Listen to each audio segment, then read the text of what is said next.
Welcome back. So today, if you haven't been following along, I've been building tooling for the pneumatic upsetter I got last week, and today we're going to run our first production run of axes through it. So I'm looking forward to that, but let's get right to it. Here are the 1908 axes. So this came out of Train Rail from 1908. This was all done earlier in the month, that's why you haven't seen it. It's actually a ton of work to get it just to this stage. And then over here is just some new Blackhawk hatchets. Hopefully there's about 12 of them. I've been using these for test runs on the tooling, so some of these probably won't make it. Either I'll make more, or we just won't have as many this month. But let's get right into it now.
First one down.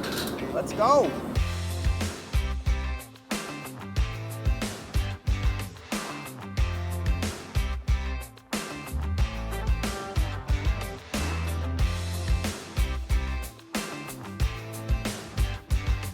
Okay, 2 more done. Martin's already grinding the other ones.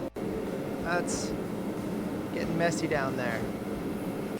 So I don't know if you can hear this. I can't remember if I showed this on the video. This is the exhaust from the upsetter. So this is the newest one I got. And here it leaks quite a bit actually. Like, yeah, I'd say quite a bit. So it'd be pretty fun to get in there and rip it apart. The valve is too sticky too. It's impossible to be light with it. Well, that's actually pretty good. I haven't got that when I'm forging. Maybe I'm too under the gun. See a little movement that is? Where this one you have that much room to get it to work. I looked inside pretty good yesterday and it looks really clean and everything. So I'm wondering if it's actually just kind of this point here that is sticky. Just because, whoops, I should not do that. I should actually be taking this out because I'm just ramming my punch into that. Good job, Tim. Way to go, way to go. Yeah, so I don't know. I know I could pull this whole thing off and also pull some stuff out, and it looks like it'd be really simple to take it apart. It'd be kind of fun to do, at least get that working better. What do you guys think? Hands up for Should we open it up and see what's going on inside of this thing and fix it up, put some new gaskets and seals in it, or just leave her and make different content for you guys? I think we'll finish this guy first though. Pretty smoking stoked to see those parts yesterday. Can't wait to get them in this thing and get it running.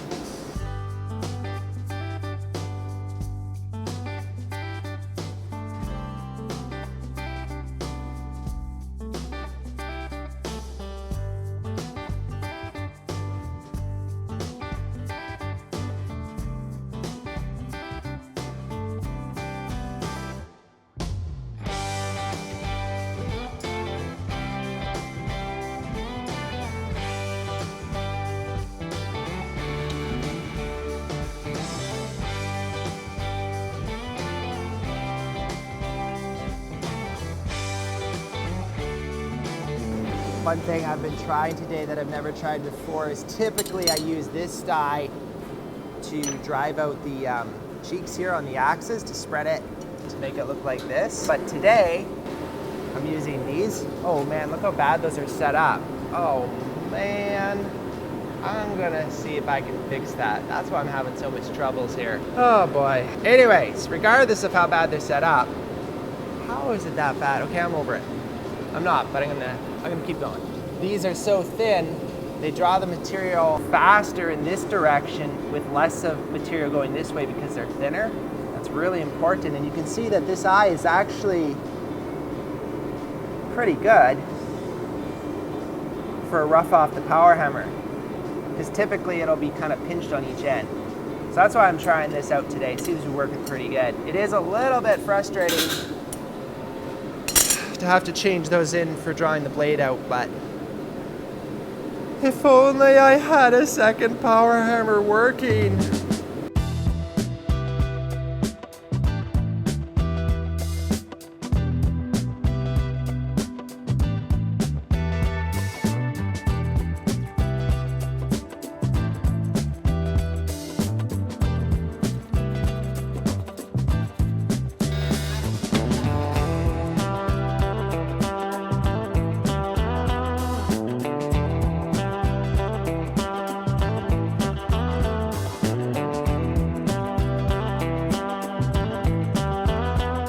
Martin was just talking to me about how these are different lengths, and the problem with that is that it gets different width, and that makes each sheath become custom. And I thought it was from when I trimmed it, I would just work it by hand to kind of clean it up a little bit.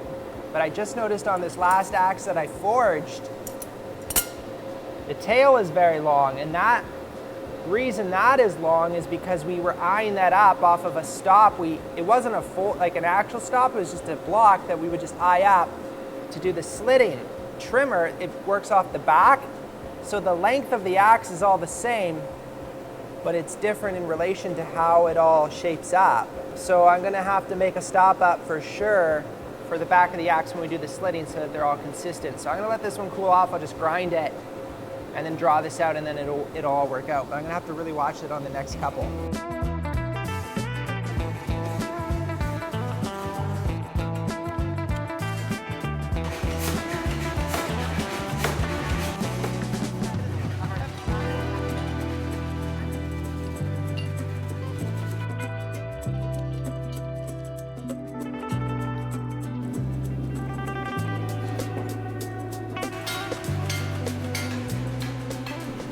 Production work, I just love it so much, hey? So these axes are gonna be available next week, hopefully. Next week, Friday. Not this Friday, but the next week. You get the idea. Anyways, I handed the reins off to Martin, so he's gonna take over some of the forging, which is great. Thanks for watching. Would love it if you would consider subscribing, and I will look forward to seeing you tomorrow. Bye for now. Okay, bye, Martin. I'm gonna go edit this video. I'll see you tomorrow, okay?